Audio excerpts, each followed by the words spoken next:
Hello दोस्तों, UPSC निर्माण संस्था में आप लोगों का हार्दिक अभिनंदन है। मेरा नाम मुस्कान कुमारी है और मैं वर्ग बीए में पढ़ती हूँ। आज हम लोग पढ़ने वाले हैं खबर के बारे में। सबसे पहले हम लोग जानेंगे हमारी आज की खबर क्या है। तो चलिए हम शुरुआत करते हैं। हमारी आज की खबर है, जो मणिपुर में इतने सारे हिंसक घटनाएँ हो रही हैं, उसी के कारण संसद में क्या किया जा रहा है, अविश्वास प्रस्ताव पारित किया जा रहा है। तो यही हमारा आज का टॉपिक है, अविश्वास प्रस्ताव। इसी के बारे में हम लोग पढ़ेंगे। सबसे पहले हम लोग जानेंगे हमारी आज की खबर क्या है, उसके बाद जानेंगे अविश्वास प्रस्ताव जो ये अभी संसद में पेश किया गया है, ये क्या होता है। उसके बाद हम लोग जानेंगे क्या सरकार को चिंतित होना चाहिए, आखिर जो अविश्वास प्रस्ताव है इससे सरकार को चिंतित होना चाहिए या नहीं। उसके बाद हम लोग जानेंगे क्यों लाया जाता है अविश्वास प्रस्ताव, आखिर ये अविश्वास प्रस्ताव लाने के पीछे विपक्षी पार्टी की मंशा क्या रहती है, इसके बारे में हम लोग जानेंगे।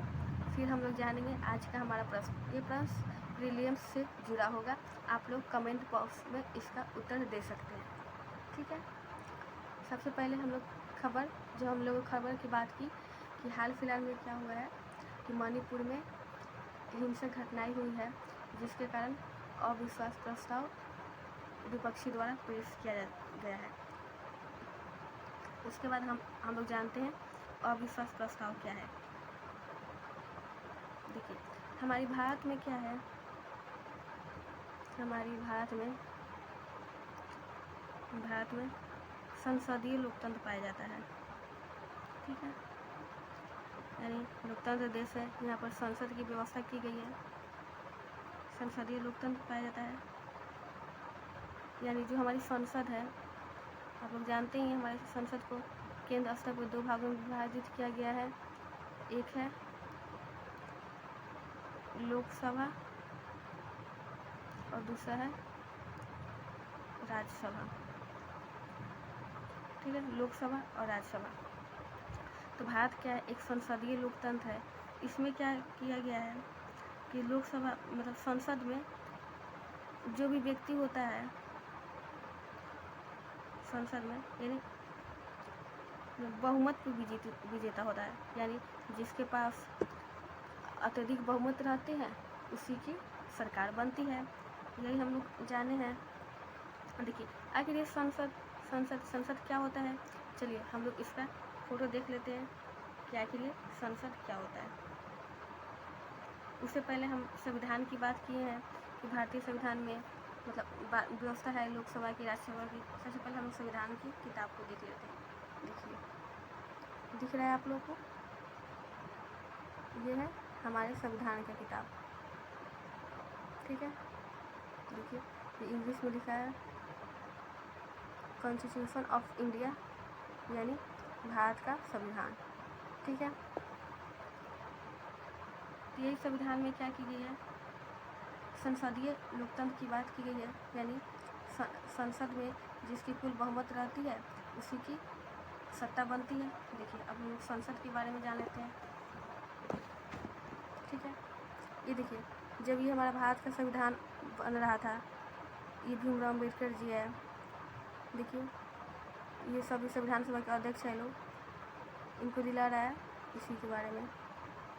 देखिए यह संविधान की किताब दिखाए हम लोग, यह है भारत का संविधान, ठीक है। और देखिए हम लोकतंत्र की बात किए हैं, देखिए संसद की बात की है। देखिए ये है हमारा पुराना संसद, ठीक है। देखिए दिख रहा है आप लोग को, ये गोलाकार है, ये है हमारा पुराना संसद।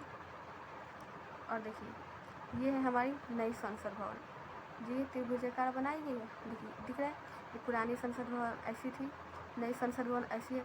इसी में 2 कमरे हैं, एक लोकसभा एक राज्यसभा। इसी लोकसभा में क्या अविश्वास प्रस्ताव पेश किया गया है। देखिए दिख रहा है आपको, ये जो गोलाकार आकार की थी ये पुरानी संसद थी, अभी नई संसद ये बनी है, ठीक है। तो चलिए हम लोग पढ़ते हैं किसके बारे में, कि अविश्वास प्रस्ताव के बारे में, ये क्या होता है।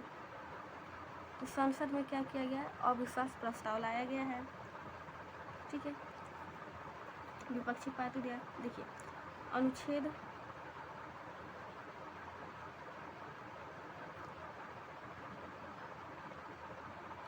अनुच्छेद 75 के 3 में क्या कहा गया है? इसमें कहा गया है कि मंत्री परिषद जो होगी ना हमारी मंत्री परिषद वो क्या होगी?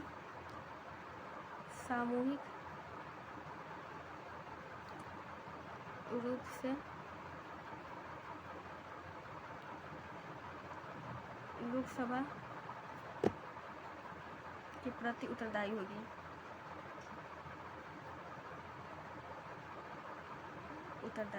देखिए क्या कहा गया है अनुच्छेद 75 के 3 में, ठीक है, क्या कहा गया? मंत्री परिषद सामूहिक रूप से लोकसभा के प्रति उत्तरदायी होगी। यानी हमारे संविधान में पूर्ण रूप से ये बात नहीं की गई है, अविश्वास प्रस्ताव की बात नहीं की गई है, बल्कि ये कहा गया है कि मंत्री परिषद जो हमारी होती है, जिसमें बहुत सारे मंत्री होते हैं, कैबिनेट मंत्री, ये सब, और जिसके मुखिया हेड होते हैं, प्रधानमंत्री होते हैं। अभी वर्तमान में कौन है?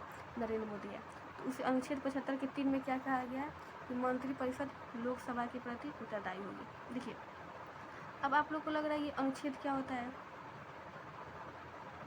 मतलब अनुच्छेद 3 अनुच्छेद 75 के 3 में यही बात कही गई है। एक बार हम लोग अनुच्छेद पे चर्चा कर लेते हैं। देखिए जब हमारा संविधान का निर्माण हुआ था, जब हमारा संविधान पूर्ण रूप से बना था, हमारा संविधान, तो इसमें क्या थे 395 अनुच्छेद,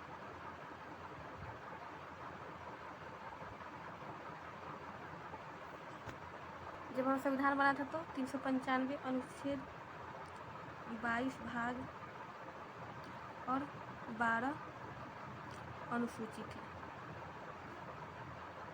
ठीक है, अनुसूची थी। उसी समय तो इसी में का जी देखिए 395 अनुच्छेद है। अभी वर्तमान में तो 400 से अधिक अनुच्छेद हो गए हैं। इसी अनुच्छेद के 75 के 3 में अगर भाग में हम लोग देखते हैं तो देखिए भाग 1 में किसकी चर्चा की गई है? भाग 1 में चर्चा की गई है संघ और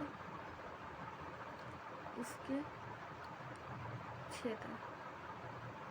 ये कहाँ से? अनुच्छेद 1 से लेकर 4 तक, ठीक है। भाग 2 में चर्चा की गई है नागरिकता की।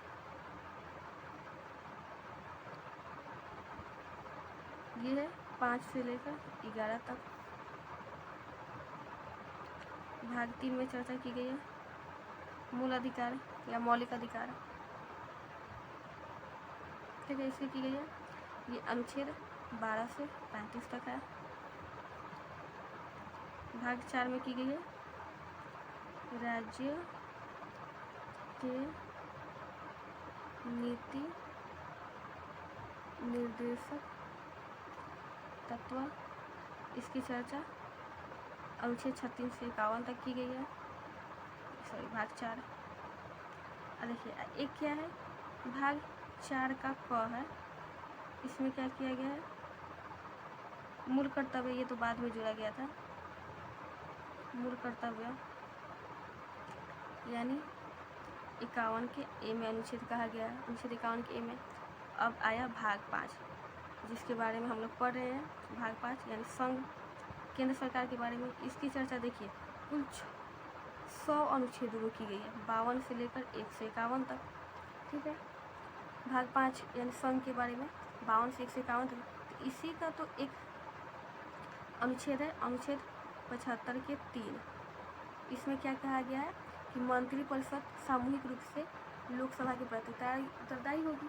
देखिए आखिर ये लोकसभा के प्रति क्यों? राज्यसभा के प्रति भी तो हो सकती है, तो नहीं, सिर्फ लोकसभा के प्रति। क्योंकि देखिए लोकसभा को प्रथम सदन भी कहा जाता है, जनता का सदन भी कहा जाता है, क्योंकि इसमें क्या होता है कि जितने भी जनता होते हैं वो अपने प्रतिनिधि को भेजते हैं, वो होते हैं। तो जनता को कोई भी प्रॉब्लम हो रही होगी तो वही ना सॉल्व करेंगे। और राज्यसभा में क्या होता है, ये जनता के नहीं, ये इसका अप्रत्यक्ष रूप से चुनाव होता है, यानी जो विधानसभा, विधानमंडल, ये सब क्षेत्र के जो MP जो लोग होते हैं वो जाते हैं और वो राज्यसभा के सदस्य की चुनाव करते हैं, बल्कि लोकसभा का चुनाव प्रत्यक्ष रूप से होता है, जनता सीधे करता है। तो इसीलिए अनुच्छेद 75 के 3 में कहा गया है मंत्रिपरिषद सामूहिक रूप से लोकसभा के प्रति उत्तरदायी होगी। ठीक है। जब हमारा संविधान बना था उसमें कितने 395 अनुच्छेद, 22 भाग, 12 अनुसूचियाँ थी। तो पहले भाग में संघ और उसके राज्य क्षेत्र की चर्चा की गई है, यानी अनुच्छेद 1 से 4 तक।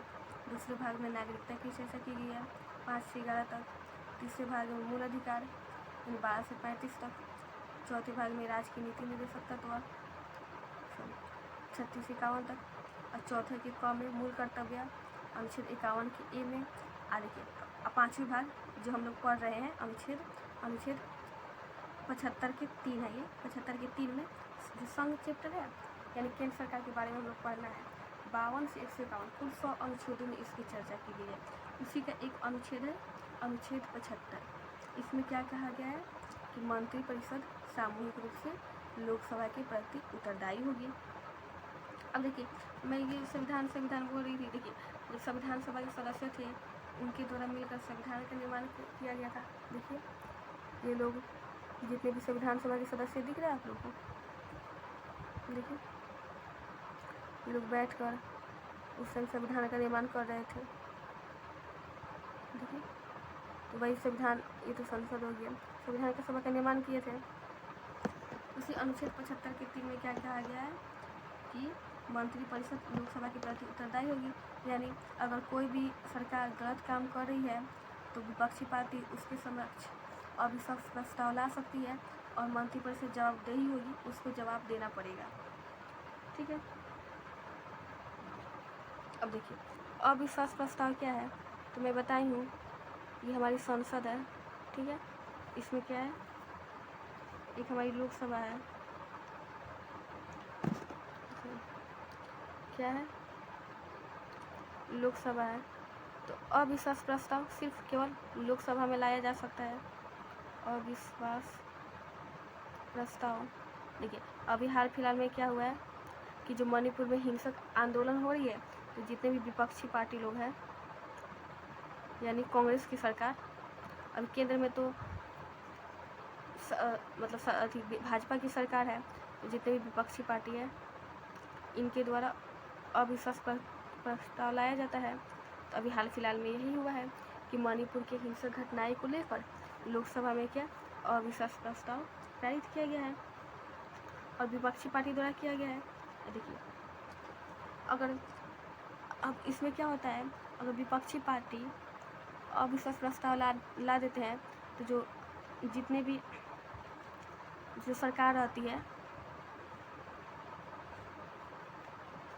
जो सरकार रहते हैं यानी अभी नरेंद्र मोदी की सरकार है केंद्र में, सरकार को क्या करना पड़ता है, बहुमत सिद्ध करना पड़ता है। यानी उनसे अधिक आधे से अधिक लोगों को बताना पड़ता है, मतलब बहुमत सिद्ध करना पड़ता है। यानी आधे से अधिक लोग इनके पक्ष में होते हैं कि नहीं जो सरकार कर रही है ये सही है, आपके द्वारा लाया गया अविश्वास प्रस्ताव गलत है।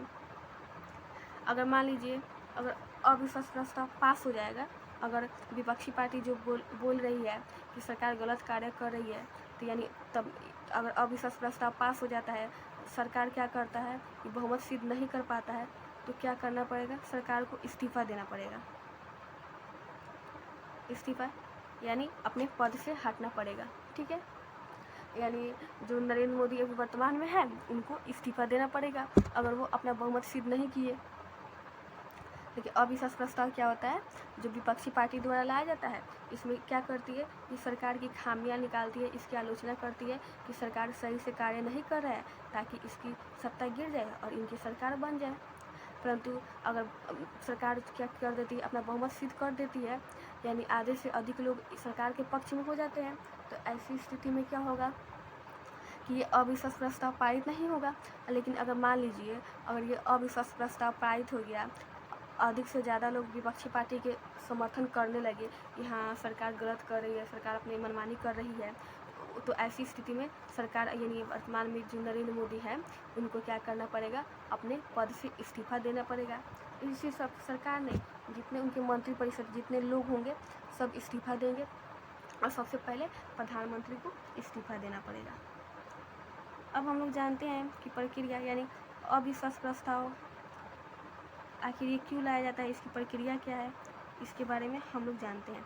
तो सबसे पहले तो मैं बताई हूँ ये केवल लोकसभा में पारित किया जा सकता है, ठीक है।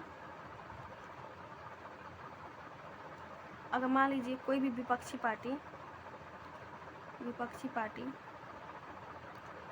अविश्वास प्रस्ताव पास कर रही है, यानी सरकार के विरुद्ध में क्या ला रही है, अविश्वास प्रस्ताव ला रही है, तो ये नहीं है कि एक व्यक्ति को प्रॉब्लम हुई तो ये आ गए और अविश्वास प्रस्ताव ला रही है, नहीं, बल्कि इनके पास कुल 50 MP का समर्थन मिलना चाहिए। 50 MP इनके साथ रहेंगे तभी ही संसद में यानी लोकसभा में अविश्वास प्रस्ताव लाया जा सकता है, वरना नहीं लाया जा सकता है। और इसमें क्या मैं बताई हूँ आप लोगों को कि अविश्वास प्रस्ताव में क्या किया जाता है, सरकार की कमियों के उजागर किया जाता है, यानी सरकार की कमियों का उजागर किया जाता है। यानी विपक्षी पार्टी रहती है वो सरकार की कमियां निकालती है कि सरकार नीति निर्माण नहीं कर रही है। जैसे अभी मणिपुर में हिंसक घटनाएं हो रही हैं तो सरकार को कोई अपना एक्शन लेना चाहिए, तो ऐसा नहीं कर रही है, तो इसीलिए क्या ये सरकार की कमियों को उजागर करती है, ठीक है। अविश्वास प्रस्ताव देखिए, अविश्वास प्रस्ताव लाने के लिए विपक्षी पार्टी के पास कुल 50 MP यानी बहुमत होना चाहिए, तभी क्या किया जा सकता है, अविश्वास प्रस्ताव लाया जा सकता है, वरना नहीं लाया जा सकता है, ठीक है। और ये केवल लोकसभा में लाया जाता है। अगर बहुमत पारित हो जाएगा तो सरकार को क्या करना पड़ेगा, इस्तीफा देना पड़ेगा। देखिए, मैं क्या आप लोगों को बता दी है अविश्वास प्रस्ताव के बारे में, एक बार हम लोग फिर से इसकी चर्चा कर लेते हैं, ठीक है। अविश्वास प्रस्ताव के बारे में देखिए, सबसे पहले मैं क्या बताई हूँ कि हमारे भारत में जो संसदीय लोकतंत्र है, यानी इसमें एक लोकसभा और राज्यसभा पाया जाता है, और संसद में जिसकी बहुमत रहती है उसी की सरकार बनती है, ठीक है। तो हमारा जो मंत्रिपरिषद, तो वही जो अनुच्छेद 75 की 3 में क्या बात कही गई है कि हमारा मंत्रिपरिषद सामूहिक रूप से लोकसभा के प्रति उत्तरदायी होगा, यानी जवाबदेही होगा। उसके बाद हम लोग जाने हैं जो ये आखिर अनुच्छेद क्या होती है, तो हमारे जो संविधान है जब इसका निर्माण हुआ था, यानी जब पूर्ण रूप से बना था, इसमें 395 अनुच्छेद 12 भाग और 22 भाग और 12 अनुसूचियाँ थी। तो देखिए, यही होता है भाग, यानी भाग 1 में क्या किसकी चर्चा की गई है, संघ और उसके क्षेत्र के बारे में, जो अनुच्छेद 1 से 4 तक। भाग 2 में नागरिकता के बारे में, यानी अनुच्छेद 5 से 11 तक। भाग 3 में मौलिक अधिकार 12 से 35 तक अनुच्छेद। भाग 4 में राज्य के नीति निर्देशक तत्व अनुच्छेद 36 से 51 तक। भाग 4 के क में मूल कर्तव्य अनुच्छेद 51 की 1, और भाग 5 में संघ यानी अनुच्छेद 52 से 151 तक। इसी के बीच तो आता है अनुच्छेद 75 की 3। इसी में क्या कहा गया है कि हमारा मंत्रिपरिषद लोकसभा के प्रति उत्तरदायी होगा। उसके बाद हम लोग बात किए हैं लोकसभा में जो अविश्वास प्रस्ताव के बारे में, ये विपक्षी पार्टियों द्वारा लाया जाता है, और इसमें कुछ 50 MP के समर्थन में 50 MP इनके साथ रहते हैं तभी लाया जाता है। इसमें क्या रहता है कि सरकार की कमियों को उजागर किया जाता है। विपक्षी पार्टी सरकार की कमियों को बताते हैं कि वो अपना कार्य पूर्ण अच्छे रूप से नहीं कर पा रहे हैं। अगर बहुमत सिद्ध हो जाती है तो सरकार को अपने पद से क्या करना पड़ता है, इस्तीफा देना पड़ता है। यानी ये सरकार पर नियंत्रण रखे रहती है कि सरकार कहीं तानाशाही ना हो जाए, ठीक है। अब हम लोग जानते हैं हमारा जो अगला टॉपिक था कि अविश्वास प्रस्ताव को लेकर क्या सरकार को चिंतित होना चाहिए या नहीं। तो देखिए, जो हमारी लोकसभा है,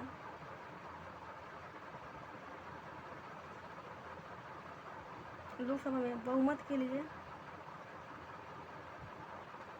कुल 272 सीट की आवश्यकता होती है। सिर्फ बहुमत के लिए, क्योंकि हमारे पूरे लोकसभा में कितने लोग हैं, 545 लोग हैं, 545 व्यक्ति है, जिसमें से बहुमत के लिए सिर्फ उसके अधिकार 272 यानी जिसके पास 272 सीटें हैं उसकी सरकार बन जाएगी। ठीक है, तो 272 लोगों की आवश्यकता होती है। लेकिन जो हमारी एनडीए की सरकार बनी है यानी भाजपा की, देखिए एनडीए क्या है, एक प्रकार की पार्टी है। एनडीए की सरकार,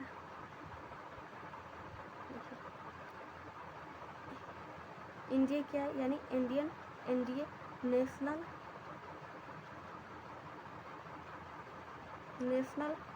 डिफेंस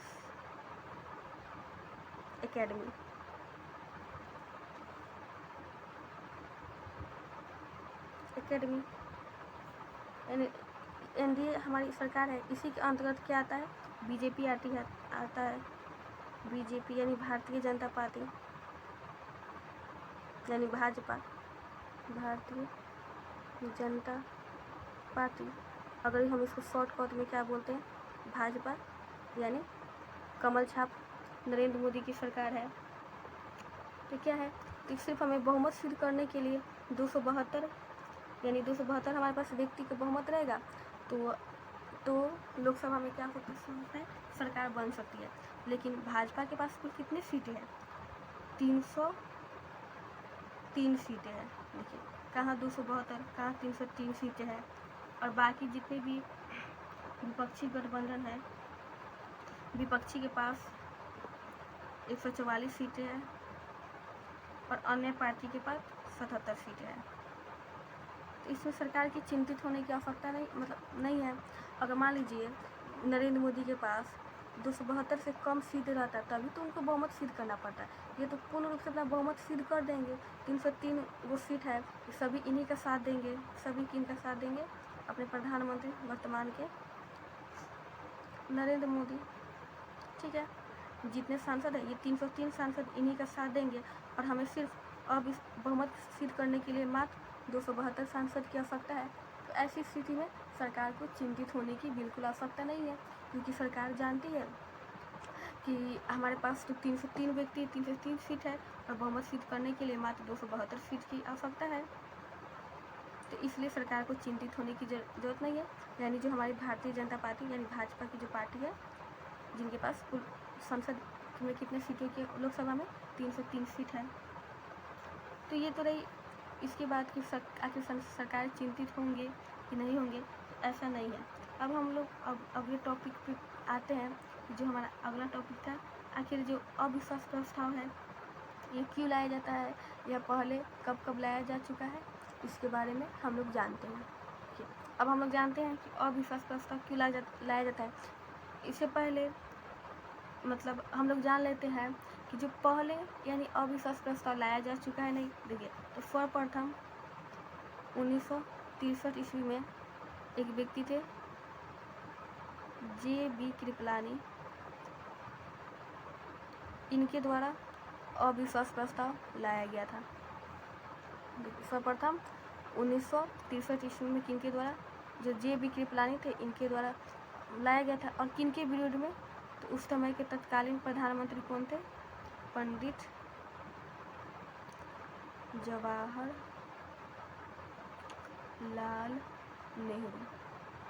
ठीक है, पंडित जवाहरलाल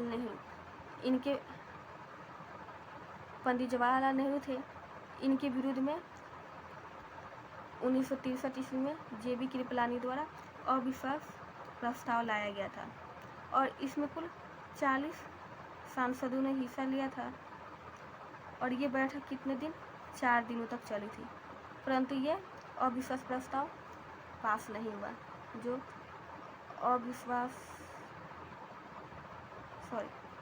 अविश्वास प्रस्ताव लाया गया था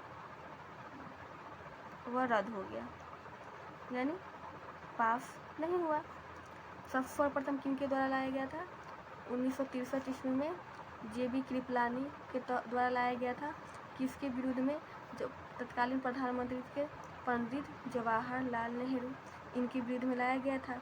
इसमें कुल 40 सांसदों ने हिस्सा लिया था और ये 4 दिनों तक चला था। परंतु यह अविश्वास प्रस्ताव रद्द हो गया, पास नहीं हुआ। अभी तक कुल 27 अविश्वास प्रस्ताव लाया जा चुका है।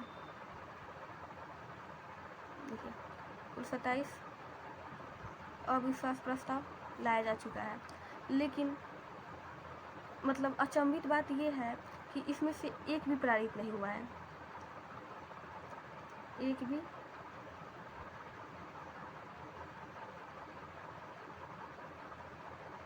पारित नहीं हुआ है।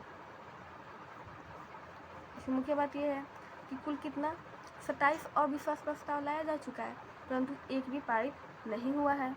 और सबसे अधिक बार तो जो हमारी इंदिरा गांधी थी, इंदिरा गांधी के विरुद्ध में, इंदिरा गांधी, इनके विरुद्ध में कितने 12 बार अविश्वास प्रस्ताव लाया जा चुका है। यानी 27 बार में से कुल 12 बार केवल एक ही व्यक्ति, यानी सिर्फ इंदिरा गांधी के शासनकाल में, मतलब इन जब ये प्रधानमंत्री थी तो इनके समय अविश्वास प्रस्ताव लाया जा चुका है। परंतु जितने भी अविश्वास प्रस्ताव लाए हैं वो पूर्ण रूप से पारित नहीं हुआ है, यानी कोई भी ऐसा प्रधानमंत्री नहीं है जिनको अविश्वास प्रस्ताव के कारण अपने पद से इस्तीफा देना पड़े। लेकिन 1969 ईस्वी में जब मोरारजी देसाई की सरकार थी, मोरारजी देसाई 1971 ईस्वी में मोरारजी देसाई की सरकार थी, तो उस समय जो अविश्वास प्रस्ताव लाया गया था, तो इसमें मतलब वो अविश्वास प्रस्ताव, देखिए, जब 1971 ईस्वी में, सॉरी 1979 ईस्वी में जो मोरारजी देसाई की सरकार थी, तो उस समय जो अविश्वास प्रस्ताव लाया गया था, मतलब वो पारित हो जाता, परंतु उससे पहले ही इन्होंने अपने पद से इस्तीफा दे दिए, पद से इस्तीफा। अब देखिए, अब ये पद से इस्तीफा दे देंगे, प्रधानमंत्री रहेंगे ही नहीं, तो अविश्वास प्रस्ताव कहाँ से पारित होगा। तो इसीलिए मतलब अभी तक ऐसा हुआ है कि एक भी प्रधानमंत्री के विरुद्ध अविश्वास प्रस्ताव से उनको पद से नहीं हटाया गया है। ये तो हुई अविश्वास प्रस्ताव की बात। देखिए, हम लोग इसमें क्या जाने हैं कि सर्वप्रथम 1963 ईस्वी में जो JB कृपलानी थे, इनके द्वारा पंडित जवाहरलाल नेहरू के विरुद्ध अविश्वास प्रस्ताव लाया गया था, परंतु ये पारित नहीं हुआ था। इसमें कुल 40 सांसद ने भाग लिए थे और ये 4 दिनों तक चला था। और अभी तक कुल 27 बार अविश्वास प्रस्ताव लाया जा चुका है, लेकिन उसमें से खुशी की बात यह कि एक भी अविश्वास प्रस्ताव पारित नहीं हुआ है। और सबसे अधिक प्रस्ताव इंदिरा गांधी के समय लाया गया था, यानी 12 बार सिर्फ इन्हीं के शासनकाल में अविश्वास प्रस्ताव लाया गया था। देखिए, जब 1989 में यानी जो मोरारजी देसाई थे जब प्रधानमंत्री, तो इनके समय जो अविश्वास प्रस्ताव लाया गया था तो ये पारित हो जाता, यानी परंतु उससे पहले ही मोरारजी देसाई को लगा ये पारित हो जाएगा तो ये लोग हमको हटाएंगे, उससे पहले ही ये क्या किए, अपने पद से इस्तीफा दे दिए। देखिए, अब हम लोग अविश्वास प्रस्ताव के बारे में जान लिए। अब हम लोग जानते हैं कि आखिर अविश्वास प्रस्ताव लेकर क्यों आया जाता है। तो देखिए, किसी भी मामले पर सरकार की जिम्मेदारी तय करना, यानी जो हमारी पूर्व सरकार रहती है उस समय की, उनको क्या करना, जिम्मेदारी देना कि आपको ऐसा ऐसा काम कार्य करना है, तो उसके लिए लाया जाता है। उसके बाद से एक उत्तरदायी सरकार की गठन करना, यानी सरकार क्या हो, निरंकुश ना हो पाए, उत्तरदायी सरकार का गठन। और जो हमारा देश है, भारत है, देश को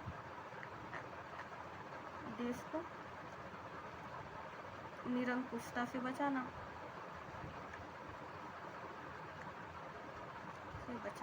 देखिए क्या मैं बताई हूँ कि आखिर अविश्वास प्रस्ताव क्या लाया जाता है।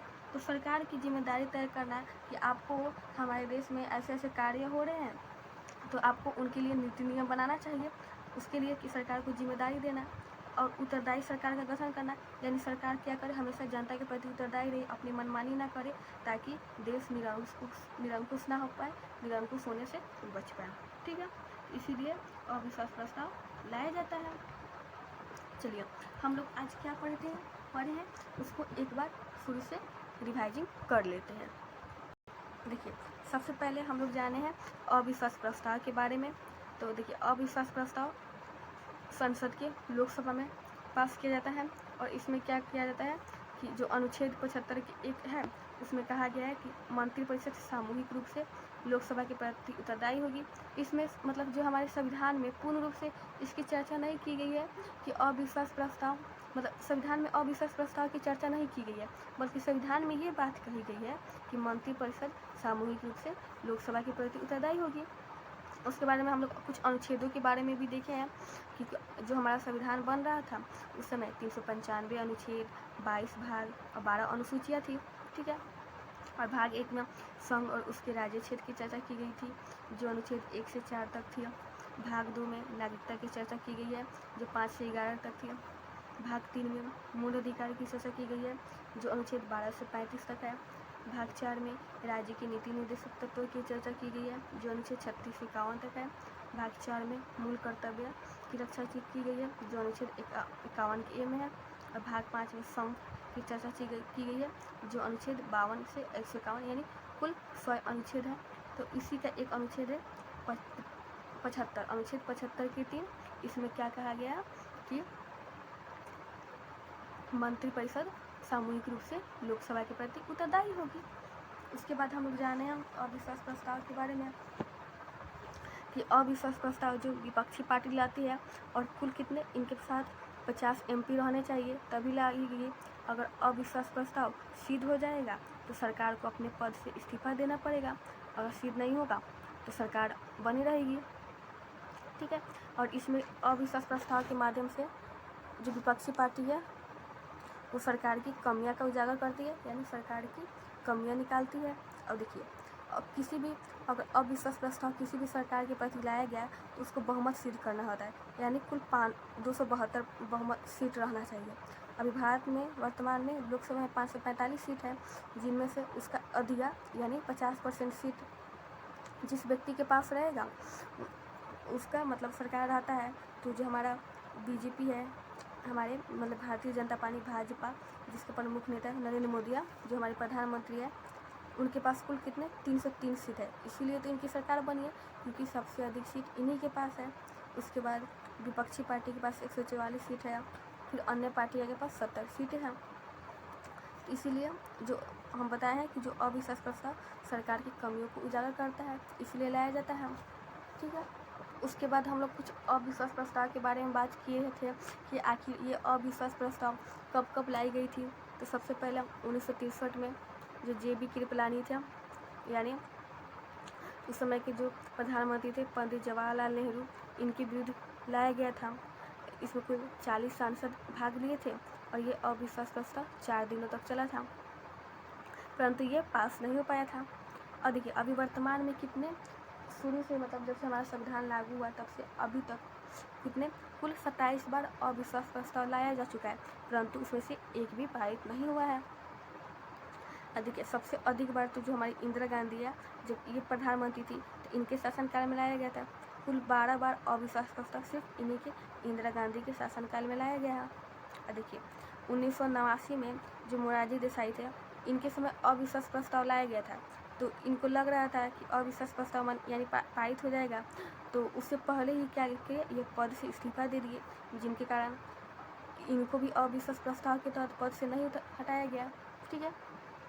अचंभी बात यह है कि कुल 27 बार अविश्वास प्रस्ताव लाने के बाद भी मतलब एक भी बार ये पारित नहीं हुआ है। फिर आखिर इसकी ज़रूरत क्यों है? तो देखिए, इसकी ज़रूरत ये है कि सरकार को हमेशा अपनी जिम्मेदारी याद आती रहे कि इसे किन किन विषय पर कार्य करना है, वरना सरकार अपनी मनमानी करने लगेगी तो क्या हमारी देश निरंकुश हो जाएगी। यहाँ पर सरकार का शासन चलना लगेगा, जबकि हमारा भारत क्या है जिसमें जनता का शासन चलना चाहिए। इसमें जिसके कारण एक उत्तरदायी सरकार का गठन होगा कि सरकार हर मामले के लिए जवाबदेही होगी। अगर कोई वो गलत कार्य कर रही है तो आखिर क्यों कर रही है, जवाबदेही होगी और देश के निरंकुशता होने से बचाएगी। इसीलिए जो हमारे सभी मतलब यानी हमारे संसद में विपक्षी पार्टियों का रहना भी जरूरी है ताकि वो सरकार की कमियां निकालती रहे, जिसके कारण सरकार अच्छे से कार्य करने लगे। उन्हें हमेशा ये भय बना रहे कि हमें अच्छे कार्य करना है, वरना जो विपक्षी पार्टी है वो तो तैयारी है सरकार बनाने के लिए, ये अपना सरकार बना लेगी, तो संसद में विपक्ष पार्टी का रहना भी आवश्यक है। ठीक है, अब हम लोग जो प्रश्न की बात किए थे उसके बारे में हम लोग देख लेते हैं आज का हमारा प्रश्न क्या है। और ये प्रश्न प्रीलिम्स से जुड़ा हुआ है, आप लोग कमेंट बॉक्स में इसका आंसर बता सकते हैं। चलिए देखिए, मैं यहाँ पे जो हमारा आज का क्वेश्चन है उसको लिख देती हूँ और ऑप्शन भी लिख देती हूँ, आप लोग उसके कमेंट बॉक्स में आंसर दे दीजिएगा। देखिए हमारा आज का क्वेश्चन क्या है, पहले 1 नंबर में हमारा प्रश्न क्या है कि जो है अविश्वास प्रस्ताव का जिक्र प्रत्यक्ष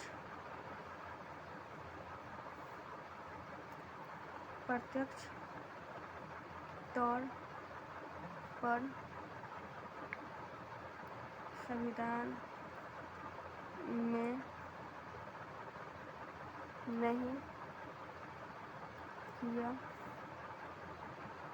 गया है। अविश्वास प्रस्ताव का जिक्र प्रत्यक्ष तौर पर संविधान में नहीं किया गया है। दूसरा हमारा बात क्या हो गया कि जो अविश्वास प्रस्ताव केवल लोकसभा में ही पेश हो सकता है। देखिए क्या है, अविश्वास प्रस्ताव का जिक्र प्रत्यक्ष तौर पे संविधान में नहीं किया गया है। अविश्वास प्रस्ताव केवल लोकसभा में पेश हो सकता है। और देखिए मैं ऑप्शन लिख देती हूँ, उपयुक्त में से कौन सा ऐसे कथन सही है। आप लोग इसका आंसर कमेंट बॉक्स में दीजिएगा। ऑप्शन ए क्या है, केवल एक, यानी इन दोनों में से केवल एक कथन सही है। ऑप्शन बी क्या है, केवल दो, यानी सॉरी ऑप्शन ए यानी केवल एक कथन सही है। ऑप्शन 2 यानी केवल 2 कथन सही है। ऑप्शन 2 1 और 2 दोनों, और ऑप्शन बी ना तो 1 और ना ही 2। देखिए क्या है हमारा क्वेश्चन क्या है, आप लोग इसका उत्तर कमेंट बॉक्स में दीजिएगा। देखिए पहला हमारा क्वेश्चन है, अविश्वास प्रस्ताव का जिक्र प्रत्यक्ष तौर पर संविधान में नहीं किया गया है। दूसरा हमारा क्वेश्चन है, अविश्वास प्रस्ताव केवल लोकसभा में ही पेश हो सकता है। और देखिए उपयुक्त में से कौन सा या कौन से कथन, यानी ये चारों में से सिर्फ एक ही ऐसा कथन है जो सही है। देखिए केवल एक, यानी अविश्वास प्रस्ताव का जिक्र प्रत्यक्ष तौर पर संविधान में नहीं किया गया है, क्या ये आंसर है। या फिर केवल 2, यानी अविश्वास प्रस्ताव केवल लोकसभा में ही पेश हो सकता है, ये या तो सी 1 और 2 दोनों, या फिर दोनों या दोनों, यानी अविश्वास प्रस्ताव का जिक्र प्रत्यक्ष तौर पर संविधान में नहीं किया गया, ये भी सही है। या फिर अविश्वास प्रस्ताव केवल लोकसभा में ही पेश हो सकता है, ये भी सही है। या फिर डी न तो 1 और न ही 2, यानी ये दोनों में से कौन सा भी कथन सही नहीं है। यानी आपका ऑप्शन क्या क्या है, केवल एक कथन सही है। अब केवल 2 कथन सही है, या 1 और 2 ये दोनों कथन भी सही है, या न तो 1 और न ही 2। अब देखिए अब आप लोग को अच्छे से पढ़ना है और क्वेश्चन को ध्यान में रखना है और इसका जवाब देना है, क्योंकि अभी वर्तमान में जो यूपीएससी बीपीएससी ऐसे एग्जामों में इसी तरह कूट वाला क्वेश्चन ही पूछा जाता है। और ये सब का जो मैं आप लोगों को पढ़ा चुकी हूँ, आपको एक बार ध्यान से पढ़ना है और इसका आंसर कमेंट बॉक्स में देना है, ठीक है। चलिए, मुझे लगता है कि मैं जितने इस टॉपिक को लेकर आप लोगों को समझाई हूँ अविश्वास प्रस्ताव के बारे में, इसे समझ में आ गया होगा। चलिए, अब हम लोग अगले वीडियो में मिलते हैं अगले टॉपिक के साथ। धन्यवाद।